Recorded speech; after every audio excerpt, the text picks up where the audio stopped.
Bonjour et bienvenue dans cette vidéo dans laquelle on va parler de charges fixes, charges variables. Vous avez peut-être entendu ces termes chez votre banquier ou peut-être un peu plus complexe lorsque vous avez dû présenter votre budget prévisionnel à un comité de financement ou même au détour d'une conversation entre chefs d'entreprise, on peut entendre charges fixes, charges variables. La difficulté, c'est bien souvent de savoir dans quelle case est-ce qu'on classe chaque dépense, parce qu'on va le voir, la définition n'est pas très compliquée. Cela dit, dès qu'on rentre un peu dans le détail, on peut vite trouver des situations où on se dit tiens, mais finalement ça c'est à la fois une charge fixe et à la fois une charge variable. Comment est-ce que je fais pour comprendre un peu ce qu'il en est? C'est ce qu'on va voir dans cette vidéo. Vous allez voir, c'est assez simple. On va prendre des exemples, des cas pratiques pour que vous puissiez les appliquer à votre situation, et puis on essaiera dans un second temps d'élargir un peu le sujet, de voir à quoi ça peut servir.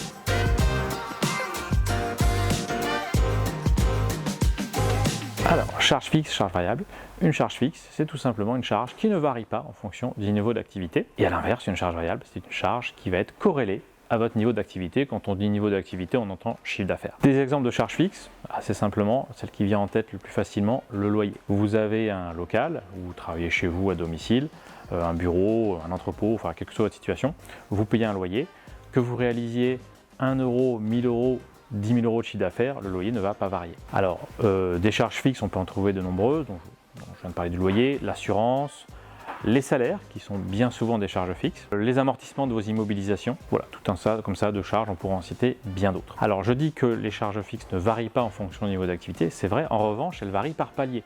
Et c'est vrai que si j'ai un bureau pour accueillir mes 2 salariés et qu'ensemble on arrive à faire 300 000 euros de chiffre d'affaires, le jour où on va passer le cap des 400 000, 500 000, 600 000 euros, oui je prends des grands chiffres, on a des de grandeur ici, eh bien peut-être que je vais changer de local. Dans ce cas-là, j'aurai un loyer plus élevé. C'est pour ça qu'on dit que les charges fixes évoluent par palier. Donc, même si évidemment le palier est passé en fonction de la croissance et donc indirectement du chiffre d'affaires, on voit qu'il n'y a pas de corrélation entre faire 100 000 euros et 125 000 euros de chiffre d'affaires. Là, ça ne fera pas varier le loyer. Pour les charges variables, ce sont celles donc qui varient en fonction du niveau de l'activité. Et là, on va voir, ça peut être un peu plus complexe que simplement cette phrase-là. Si je vous dis que à chaque euro que je vends de chiffre d'affaires, j'ai 10% qui partent pour un achat de matière, bon, bah, vous allez bien comprendre, ok, la charge variable, elle est égale à 10% du chiffre d'affaires, donc c'est pour ça qu'elle varie. Et là, si je fais 10 euros de chiffre d'affaires, et si j'ai 10% de charge variable, bah, j'aurai 1 euro de charge. Si je fais 50 000 euros de chiffre d'affaires et que j'ai toujours 10%, j'aurai 5 000 euros de charge. Donc là, on voit qu'il y a une corrélation directe. On va prendre un exemple pour vraiment comprendre ce qu'il en est. Admettons que je vende du café à des clients et que mon café, je le vends 2 fois le prix qui me coûte. Qu'est-ce qui me coûte? Quand je fais un café, je ne bois pas de café, mais j'en sais rien. La poudre qu'on met dedans ou les grains, et puis de l'eau, c'est ça. Donc admettons que mon café me revienne 50 centimes et que je le vende 1 euro. Évidemment, ça veut dire que si je fais 1000 euros de chiffre d'affaires, j'aurai 500 euros de charge. Maintenant, on peut aussi complexifier la chose et se dire, je ne vends pas que du café sur mon comptoir. Il y a aussi des gens qui vont possiblement m'acheter. Qu'est-ce que je peux vendre d'autre? Alors, admettons que dans mon café, je ne vende pas du café, je vends du café, du bon gras, des bonbons, et des globes oculaires. Et que tout ça est le même prix de vente. Mon café, je le vends 1 euro. Le bon sucre 1 euro et l'œil, si vous en manquez 1 euro. J'ai des clients qui viennent me voir et j'ai la moitié des clients qui me prennent un café et l'autre moitié qui me prend soit l'un, soit l'autre. Tout ça est vendu au même prix. Donc là, ça veut dire que quand je vais regarder mes charges variables, les charges variables de mon café, je rappelle que c'est 50% du prix de vente du café. Donc si j'ai un tiers des clients qui m'achètent un café, quelle est ma charge variable de café dans l'ensemble de mon chiffre d'affaires? Je vais avoir un tiers, d'accord, le nombre de clients qui m'achètent un café, fois le coût d'achat de mon café. Donc c'est 1/2 du chiffre d'affaires. Donc 1 tiers fois 1/2, ça fait 1/6. Donc si je prends l'ensemble de mon chiffre d'affaires, à chaque fois que je fais 100 euros de chiffre d'affaires, j'ai 1/6 qui sert de charge pour payer mon café. 1/6, ça fait environ 15%. Donc vous voyez que même quand on a une multitude de produits, on peut arriver comme ça à déterminer le niveau de charge variable dans l'ensemble du chiffre d'affaires. Alors évidemment, là j'ai pris un exemple simple. Si vos produits ne sont pas vendus au même prix, là, vous allez multiplier par l'importance du prix de vente. Et bien entendu, mes charges variables, il n'y a pas que du café, parce que ça, je le vends, mais il faut que je l'achète aussi. Donc il faudra que je l'inclue aussi dans les charges variables. Et les globes oculaires, à moins que j'enlève le mien, il faut que je l'achète aussi. Donc là aussi, il faudra que je l'inclue dans mes charges variables. Donc ces niveaux de charges, on voit, ils vont varier. Et il y a une corrélation directe avec le chiffre d'affaires. Et même quand je parle de mon prix d'achat de café, même si tous les clients ne consomment pas du café, c'est quand même une charge variable dans l'ensemble de mon mix chiffre d'affaires global du café. Voilà, j'espère que c'était compréhensible par tout le monde. Là, on a parlé de choses un peu bizarres. On ne vend pas toujours du café, on vend pas toujours des bonbons et les yeux, on en a 2. Peut-être pas la peine d'en vendre. Qu'est-ce qui se passe quand je suis prestataire de service maintenant? Je suis consultant et là, on pourrait tenter de se dire, toutes mes charges sont fixes.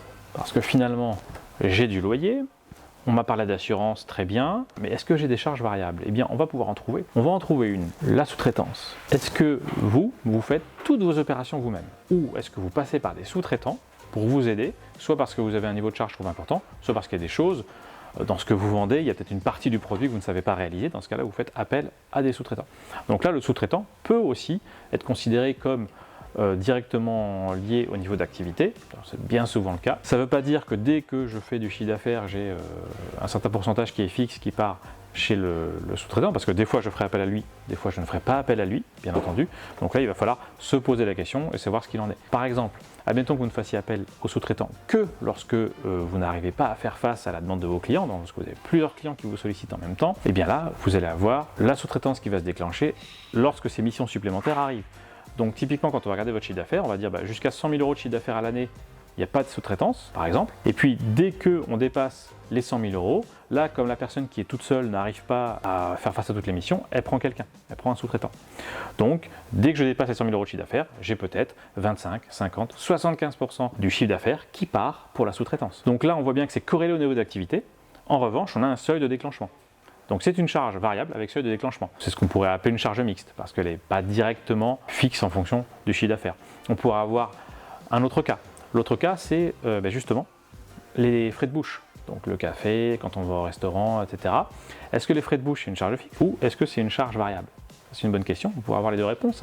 On pourrait se dire que même quand je ne fais pas de chiffre d'affaires, je vais manger au restaurant et je le passe en frais de société pour faire de la prospection ou lorsque j'ai des rendez-vous avec des fournisseurs ou autres. Donc ça pourrait quand même être un niveau, on pourrait dire, même si j'ai 0 € de chiffre d'affaires, j'aurai toujours environ 3 000 € de charge à l'année. Pourquoi 3 000 €? Je vous renvoie vers notre vidéo sur les frais de repas, on en reparlera. Et au contraire, on pourrait se dire, finalement, je décide de ne pas passer de frais de bouche quand j'ai pas de chiffre d'affaires, et lorsque j'en ai, c'est quand je vais travailler chez des clients. Et dans ce cas-là, j'ai un niveau de charge. Mais là, on n'est pas vraiment sur de la charge variable, on est plutôt sur de la charge fixe qui peut se déclencher ou non, encore une fois. Pourquoi est-ce qu'elle n'est pas variable? Parce que dès que vous allez aller chez votre client, vous allez peut-être aller au restaurant, mais que vous facturiez votre client 500 € la journée, 100 € la journée ou 1000 € la journée, votre frais de repas il sera fixe, il sera autour de 15 € environ, donc il ne va pas être corrélé directement au niveau de chiffre d'affaires. Voilà. Il sera peut-être déclenché par le fait que vous ayez une mission, mais il ne sera pas corrélé au montant du chiffre d'affaires. C'est pour ça qu'on va plutôt le ranger dans les charges fixes, peut-être avec seuil de déclenchement, selon que vous décidiez ou non de faire passer vos frais de repas dans la société, même quand il n'y a pas d'activité. Alors les salaires c'est une bonne question. Les salaires, on peut le trouver un petit peu dans les deux situations. Le salaire du dirigeant, bon ça c'est une charge fixe. Le salaire de votre secrétaire, si vous en avez un ou une, c'est une charge fixe. Si vous avez une activité saisonnière, peut-être que vous prenez quelqu'un pour l'été et vous allez le payer. Est-ce que c'est une charge variable ou une charge fixe? Ça va être une charge fixe, même si elle n'est pas sur toute l'année. Parce que, encore une fois, elle est indépendante du niveau de facturation que vous allez faire. Si vous dites l'été je travaille moins et donc quelqu'un me remplace, ou au contraire l'été je suis plus sollicité par mes clients donc j'ai besoin de prendre quelqu'un, on va prendre un salarié ou une salariée, certes, pour nous aider, certes, mais le salarié je vais le payer un coût fixe, ça va me revenir à 1000, 2000, 3000, 4000 € coût société, peu importe. Après le salarié qui fasse une, deux ou trois ou quatre missions, son salaire ne variera a priori pas. Donc là on va plutôt le classer en charge fixe. A l'inverse, on peut avoir une partie des coûts qui sont variables, même si concerne les salariés, c'est quand il y a des primes. Si je dis qu'à chaque fois que j'ai un commercial, que mon commercial fait une vente, je lui rétrocède 1, 2, 3% du chiffre d'affaires, on comprend bien que là c'est une charge variable. La prime devient une charge variable. Son salaire fixe, c'est une charge fixe, la prime, c'est une charge variable. Voilà, on peut aller dans ce niveau de détail si on veut vraiment être juste et arriver à se dire, ok, si je fais 1 € de chiffre d'affaires de plus, combien est-ce que j'aurai de charges supplémentaires? Voilà. Alors j'espère que les exemples que je vous ai donnés vous permettent d'y voir plus clair et de savoir maintenant, quand vous avez une dépense devant vous, est-ce qu'il s'agit d'une charge fixe ou d'une charge variable? Dans quel cas est-ce que ce serait intéressant de le savoir? Déjà répondre à la question si on vous la pose. Il n'est pas rare quand on va chez un banquier, je parlais de comité de financement tout à l'heure, qu'on vous demande le niveau de charge fixe de l'entreprise. C'est quand même quelque chose qui peut arriver fréquemment. Pourquoi est-ce qu'on vous le demanderait ce niveau de charge fixe? Eh bien tout simplement pour savoir quel est le niveau de chiffre d'affaires que vous fassiez pour réussir à régler ces charges fixes. Parce qu'on comprend bien que si j'ai 50 000 € de charges fixes, il faut que j'ai un niveau d'activité suffisant pour payer ces charges fixes. Admettons que j'ai un tiers de charges variables. Donc ça veut dire qu'à chaque fois que je fais 100 € de chiffre d'affaires, j'en ai 33 qui partent pour payer mes charges variables. Charges variables, on va dire oui, les sous-traitances, ou les produits si je fais de l'achat-vente de produits. Si j'ai 50 000 euros de charges fixes, il ne va pas falloir que je réalise 50 000 euros de chiffre d'affaires. Ça ne suffira pas à payer mes charges fixes, puisque 50 000 euros de chiffre d'affaires, moins un tiers qui part pour les charges variables, il va m'en manquer un tiers pour payer mes charges fixes. Donc qu'est-ce que je vais faire? Je vais essayer de déterminer le montant de chiffre d'affaires, une fois que mes charges variables ont été réglées, qui arrivera à solder entre guillemets mes charges fixes. Donc si j'ai effectivement 50 000 euros de charges fixes et que j'ai un tiers de charges variables, ça veut dire que pour payer mes charges fixes, je devrais réaliser un niveau de chiffre d'affaires égal à 75 000 euros. Comment est-ce que j'arrive à 75 000 euros? Je prends mes charges fixes, 50 000 euros, et je vais le diviser par mon taux de marge sur coût variable. Qu'est-ce que c'est que le taux de marge sur coût variable? De quoi est-ce qu'il nous parle? On n'a pas parlé jusqu'à présent, c'est vrai. Mon taux de marge sur coût variable, c'est la marge qui me reste une fois que j'ai payé mes charges variables. Donc, si j'ai un tiers de charges variables, mon taux de marge sur coût variable, c'est l'inverse, c'est 2 tiers, simplement. Donc, dans ce cas-là, ce que je vais faire, je vais prendre 50 000 fois 3 divisé par 2, ça me donne mon niveau de chiffre d'affaires à atteindre, donc 75 000, pour payer mes charges fixes. D'accord? Donc, je prends encore une fois mes charges fixes, je le divise par mon taux de marge sur coût variable. Donc 50 000 divisé par 2 tiers, ça revient à 50 000 fois 3 divisé par 2, c'est pareil. Donc ça fait 75 000. Ok, et donc là ce que je viens de vous expliquer, ça s'appelle le seuil de rentabilité. Le seuil de rentabilité, c'est le niveau de chiffre d'affaires à atteindre pour que cela paye les charges fixes, cela couvre les charges fixes et qu'on ait un résultat à l'équilibre, donc à zéro. Et ça, c'est quelque chose qu'on peut vous demander fréquemment. Quel est votre seuil de rentabilité? Donc si on vous demande quel est votre seuil de rentabilité, ça revient à dire, pour répondre à la question, je sais quel est le niveau de mes charges fixes et je sais quelles sont mes charges variables, donc je peux en déduire mon taux de marge sur charges variables. Voilà. Le seuil de rentabilité, c'est une chose importante. Récemment, avec le Covid, on a vécu des situations qui faisaient appel à ça, puisqu'on a eu une aide de l'État qui visait à payer les charges fixes. Donc c'était aussi une illustration supplémentaire de à quoi ça sert de connaître ces charges fixes, parce qu'on avait justement une aide qui était dédiée à ça. Pourquoi dédiée à ça?